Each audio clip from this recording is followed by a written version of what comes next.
दहशतगर्दों को निशाने इबरत बना दिया जाएगा। सानह पेशावर पर रियासत पाकिस्तान का दो टोक फैसला, शोहदा का लहू रायगा नहीं जाएगा। वजीर आजम की जेर सदारत एपेक्स कमेटी के इजलास का एलामिया जारी। दहशतगर्दों की मदद करने वाले तमाम जराए खत्म करने, खैबर पख्तूनख्वा में काउंटर टेररिज्म हेडक्वार्टर्स बनाने, पुलिस और CTD को जदीद हथियार देने के फैसले। पंजाब की तरह जदीद फॉरेंसिक लैब बनाई जाएगी। सेफ सिटी मंसूबे पर काम शुरू किया जाएगा। एलामिया के मुताबिक दहशतगर्दी खत्म करने के लिए रियासत के तमाम इदारों को मिलकर काम करना होगा। उलमा आवाम को बताएं कि दहशतगर्द हमले हराम और कुरान और सुन्नत के खिलाफ हैं। बेगुनाहों का खून बहाने वालों का इस्लाम से कोई ताल्लुक नहीं। तवक्को है कौमी सियासी क़यादत एक मेज़ पर बैठेगी और कौमी इत्तफ़ाक़ राय से इक़दामात का फैसला करेगी। Army chief general Asim Munir ने पेशावर पुलिस लाइंस में धमाके की जगह का दौरा भी किया। कहा कि हम बतौर कौम मुत्तहिद होकर दहशतगर्दी को जड़ से उखाड़ सकते हैं। KP पुलिस ने दहशतगर्दी के खिलाफ फ्रंट लाइन फोर्स के तौर पर लड़ाई लड़ी।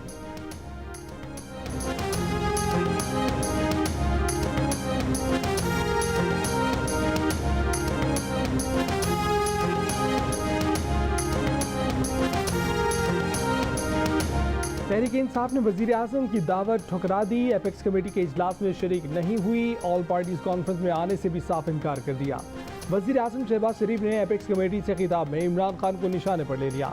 बोले, एक तरफ जुल्म का बाजार गर्म करने वालों को सेटल करने को तैयार हैं, दूसरी तरफ मुल्क की तकदीर बदलने के लिए अपनों से हाथ मिलाने को तैयार नहीं। कौम सवाल करती है, दहशतगर्दी के मुकम्मल खात्मे के बाद पेशावर का वाक़या कैसे रूनुमा हुआ। अफसोसनाक है कि वाक़े के बाद सोशल मीडिया पर बेजा इल्ज़ाम तराशी की गई। तहरीक इंसाफ के रहनुमा शाह महमूद कुरैशी ने कहा है कि पैगाम आया कि Tehreek Insaf all parties conference का हिस्सा बन जाए। एक तरफ दावत आती है कि चैलेंजेस पर सर जोड़कर बैठना चाहिए, दूसरी तरफ पर्चों का सिलसिला जारी है। ये मुतजाद चीज़ें हैं। APC का एजेंडा तो बताएं, वो चाहते क्या हैं? क्या हम उनकी नाकामियों पर मोहर लगाने आ जाएं?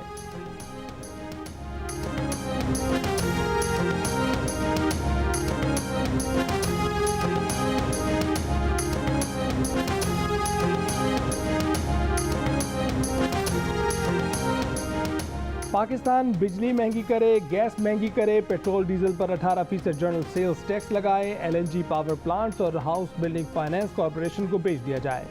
IMF ने तकनीकी मुज़ाकरात में पाकिस्तान से मुतालबात कर दिए। कहा कि पाकिस्तान हर वो सरकारी इदारा बेच दे जो नुकसान में है। करप्शन और सुर्खफीदा खत्म करके कारोबार आसान किया जाए। टैक्स कल्चर को फ़रोग दिया जाए। IMF ने गवर्नमेंट इदारों का रेगुलर ऑडिट करने का मुतालबा भी किया। PIA और पाकिस्तान स्टील का खसारा कम किया जाए। तकनीकी मुज़ाकरात के बाद अब पाकिस्तान और IMF के पॉलिसी सतह के मुज़ाकरात होंगे। IMF के मुतालबे पर ग्रेड 17 से 22 के सरकारी ऑफिसर्स के असासों की तफसीलात जाहिर करने का नोटिफिकेशन जारी कर दिया गया। अब सबको अंदरून और बैरून मुल्क असासे जाहिर करना पड़ेंगे। इससे सरकारी अफसरान की बेनामी जायदादों की रोकथाम हो सकेगी।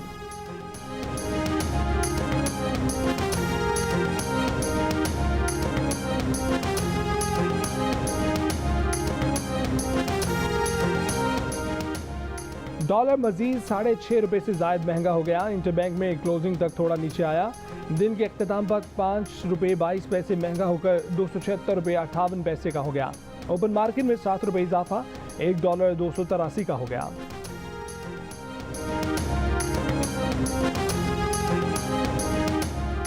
एक हफ्ते में महंगाई की शरह में मजीद 2.82% इजाफा, मजमूई शरह 34.49% पर जा पहुंची।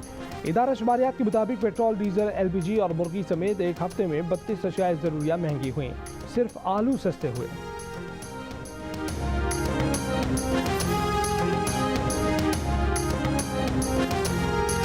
वफाकी वज़ीर दाखिला राना सनाउल्लाह ने साबिक army chief general Qamar Javed Bajwa पर 28 नवंबर तक इमरान खान की सहूलतकारी का इल्ज़ाम लगा दिया।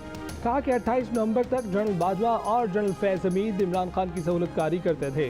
अब इमरान खान की सहूलतकारी नहीं हो रही, इसलिए वो पागल हो गए हैं। चेयरमैन PTI ने वज़ीर आज़म शहबाज शरीफ को दहशतगर्दी में इजाफे का जिम्मेदार करार दे दिया। एक बार फिर हुकूमत को तस्लीम करने से इनकार। कहा कि साजिश और हॉर्स ट्रेडिंग के जरिए आई इम्पोर्टेड हुकूमत को नहीं मानते। शहबाज शरीफ ने 10 माह में मईशत और जमहूरियत को तबाह कर दिया। बुनियादी इंसानी हकूक सल्ब और कानून की हुक्मरानी खत्म की। इन्हीं हरकतों की वजह से दहशतगर्दी भी फैली। पीटीआई के असद कैसर की एपेक्स कमेटी में वजीर आजम शहबाज शरीफ की गुफ्तगू की मजम्मत, केपी पुलिस से मुतल्लिक ऐसी गुफ्तगू से गुरेज करने का मशवरा, कहा कि इम्पोर्टेड हुकूमत ने खैबर पख्तूनख्वा के फंड रोक लिए, 230 अरब रुपए वाजिब अदा हैं।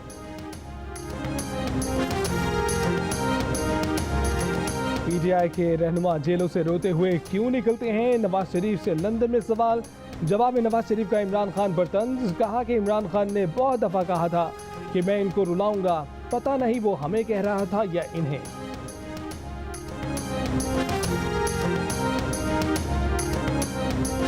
हमजा शहबाज की बेटी 8 साल की थी जब वो गिरफ्तार हुए, वो 2 साल जेल जाती रही। मरियम को अपने वालिद के सामने गिरफ्तार किया गया, हम तो कभी नहीं रोए। मुस्लिम लीग नून के रहनुमा तलाल चौधरी की जियो न्यूज़ के प्रोग्राम आज शाहजेब खानजादा के साथ में बातचीत, कहा कि जिस तेजी से पीटीआई रहनुमाओं को जमानतें मिल रही हैं, उतनी तेजी से जमानतें मिलती किसी को नहीं देखी। हमारी तो 90 रोज के बाद भी रिमांड होता था, यहाँ अब 9 घंटे में रिमांड मुकम्मल हो रहा है। पीटीआई वालों का तो कैद में अगला दिन शुरू नहीं होता कि वो रिहा हो जाते हैं। एक आदमी को रिहा किया गया तो उसने निकलते ही फिर कहा कि इलेक्शन कमीशन अरकान को जूते मारने चाहिए। जब इलेक्शन कमीशन को धमकियां देने वाले को कुछ नहीं कहा जाएगा तो इलेक्शन कमीशन शफाफ इंतखाबात कैसे करा सकेगा।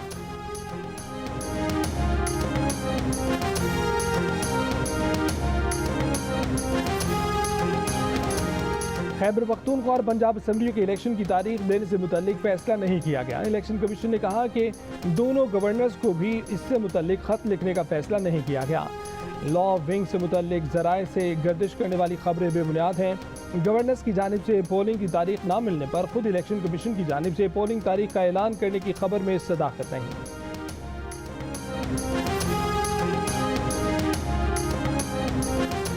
इलेक्शन कमीशन बताए कब कराएगा इलेक्शन, गवर्नर को छोड़ें, आप इलेक्शन की तारीख दे दें। लाहौर हाई कोर्ट का इलेक्शन कमीशन के वकील से मुकालमा, पंजाब में इलेक्शन की तारीख से मुतल्लिक पीटीआई की दरखास्त पर समाअत। जस्टिस जवाद हसन ने कहा कि आइन में दर्ज है कि इलेक्शन 90 रोज में होने हैं। इससे पहले भी मुआशी सूरत हाल खराब थी मगर इलेक्शन तो हुए थे।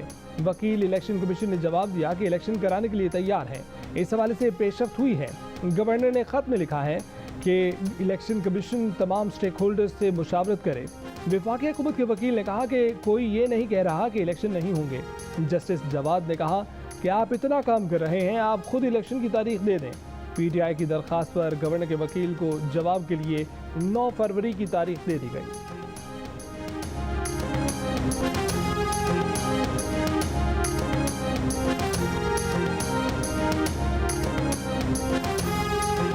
इंतखाबात शफाफ बनाने के लिए इलेक्शन कमीशन ने पंजाब और खैबर पख्तूनख्वा के तमाम बल्दियाती इदारों और कैंट के अहदेदार मुअत्तल कर दिए।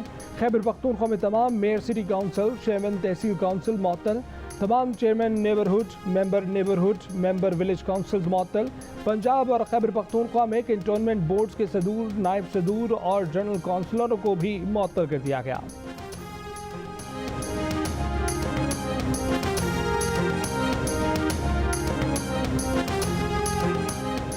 चेयरमैन पीटीआई इमरान खान का ज़िमनी इंतखाबात में हिस्सा न लेने का फैसला। ज़िमनी इंतखाबात में पीटीआई के साबिक अरकान कौमी असम्बली हिस्सा लेंगे।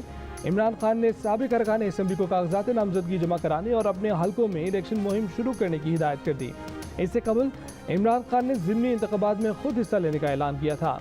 मौजूदा सूरत हाल के पेश नज़र फैसला तब्दील कर लिया।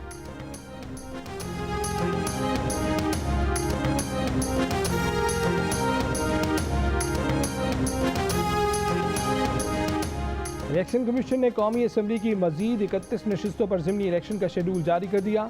ज़िमनी इलेक्शन 19 मार्च को होगा। कागजात नामजदगी 10 से 14 फरवरी तक जमा कराए जा सकेंगे। इमरान खान ने घरों, दोस्तों और ख़ानदानों को लड़ाया, बात करने का सलीका और तहजीब छीन ली। जहनी मरीज ने वज़ीर आज़म की कुर्सी पर बैठकर झूठ, गाली और गोली को कौमी कल्चर बना दिया। मरीम नवाज ने इमरान खान को निशाने पर ले लिया। नून लीग की सोशल मीडिया टीम के इजलास में कहा कि नौजवान मुआशरे में तहम्मुल, इखलाक और भाईचारे के जज्बे उभारें, इख्तिलाफ करने वाले को दुश्मन ना समझे। कौमी क्रिकेट टीम के फास्ट बॉलर और लाहौर कलंदर्स के कप्तान शाहिद आफरीदी निकाह के बंधन में बंध गए। निकाह शाहिद आफरीदी की बेटी अंशा के साथ कराची में हुआ। तकरीब में कौमी क्रिकेट टीम के कप्तान बाबर आजम, साबिक कप्तान सरफराज अहमद, नसीम शाह, शादाब खान, फखर जमान, स्क्वॉश लेजेंड जहांगीर खान और साबिक क्रिकेटर आकिब जावेद शरीक हुए। लाहौर कलंदर्स के आतिफ राना और समीम राना की भी शिरकत। पार्लियामेंट लॉजिस में पीटीआई के मुस्ताफी अरकान के कमरे खाली कराने का सिलसिला शुरू। फारूक हबीब के कमरे का ताला तोड़कर सामान बाहर निकाल दिया गया। कार्रवाई असिस्टेंट कमिश्नर और मजिस्ट्रेट की मौजूदगी में की गई। रहनुमा तहरीक इंसाफ फारूक हबीब ने कहा कि ऐसी कार्रवाइयों से उन्हें कोई फर्क नहीं पड़ता। झूठे मुकदमात, FIR, जेलें सब कर लिया, अब ये लॉजिस के ताले तोड़ रहे हैं। इससे उनकी आमिराना सोच सामने आ रही है। कार्रवाई के बाद पीटीआई के 8 मुस्ताफी अरकान ने अपने कमरों की चाबियां इंतजामिया के हवाले कर दी। शफकत महमूद भी शामिल। दीगर अरकान ने चाबियां हवाले करने के लिए 2 दिन की मोहलत मांग ली। फारूक हबीब उन अरकान में शामिल हैं जिनका इस्तीफा सबसे पहले मंजूर हुआ। उनकी नशिस्त पर ज़िमनी इंतखाब भी हो चुका। इस ज़िमनी इंतखाब में इमरान खान की कामयाबी का नोटिफिकेशन भी जारी हो चुका।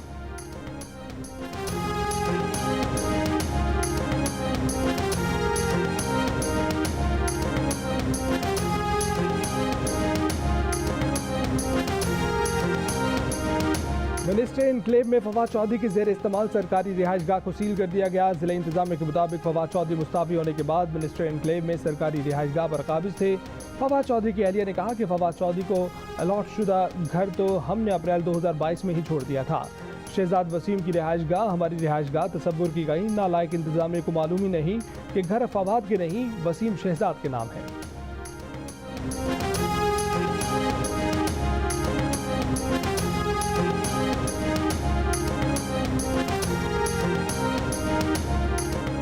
अप्रैल में रूस से खाम तेल के कार्गो आना शुरू हो जाएंगे। मुसद्दिक मलिक ने खुशखबरी सुना दी। कहा कि मार्च के आखिर में कमर्शियल डील के मामला तय होंगे, जिसमें यह तय होगा कि कितना डिस्काउंट मिलेगा और किस करेंसी में काम होगा। रूस से कमर्शियल कार्गो के सफ़र का वक्त 20 से 21 दिन है। वफाकी वजीर मुसद्दिक मलिक ने सेनेट को आगाह कर दिया। कहा कि ईरान की पेट्रोलियम की कंपनियों पर पाबंदी है। LPG और चंद पेट्रोलियम मसनूआत ईरान से बॉर्डर्स पर आ रही हैं। ईरान के साथ फाइनेंशियल ट्रांजैक्शन बढ़ाना मुश्किल है।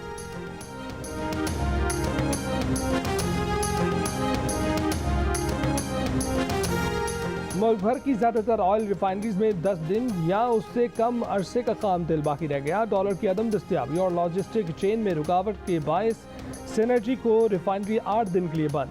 रिफाइनरी ने वजारत तवानाई को खत लिखकर मुतला कर दिया। रिफाइनरी 10 फरवरी से खाम तेल का जहाज आने पर पैदावारी अमल शुरू करेगी। इतलात के मुताबिक ऑयल सेक्टर में कंपनीज को पेट्रोल की दरामद के लिए LC खोलने में शदीद रुकावट का सामना।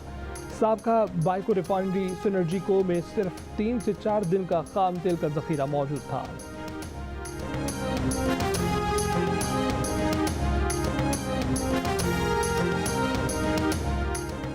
इमरान खान की हुकूमत के दौर में मुस्लिम लीग नून के रहनुमा शाहिद खान अब्बासी को 2 मरतबा वज़ारत उज़्मा की पेशकश की गई थी। ज़राए का कहना है कि शाहिद खान अब्बासी ने पेशकश कबूल करने से इनकार कर दिया था। जंग और डी न्यूज़ के एडिटर इन्वेस्टिगेशन अंसार अब्बासी की रिपोर्ट के मुताबिक ये पेशकश उस वक्त की इस्टेब्लिशमेंट ने एक मुश्तरका दोस्त के तवस्सुत से की थी।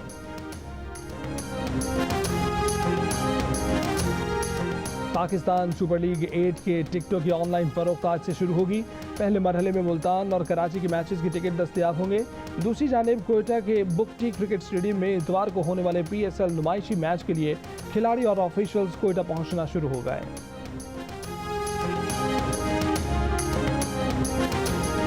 असिस्टेंट कमिश्नर हो तो ऐसा स्टाइल जो देखे देखता रह जाए। कराची के इलाके नॉर्थ नाज़िमाबाद के असिस्टेंट कमिश्नर हाजिम भंगवार मॉडलिंग भी करते हैं, गाना भी गाते हैं, अवामी खिदमत का फर्ज भी निभाते हैं। सोशल मीडिया पर मुनफरिद अंदाज के चर्चे, शहरियों ने कूल कमिश्नर का टाइटल दे दिया।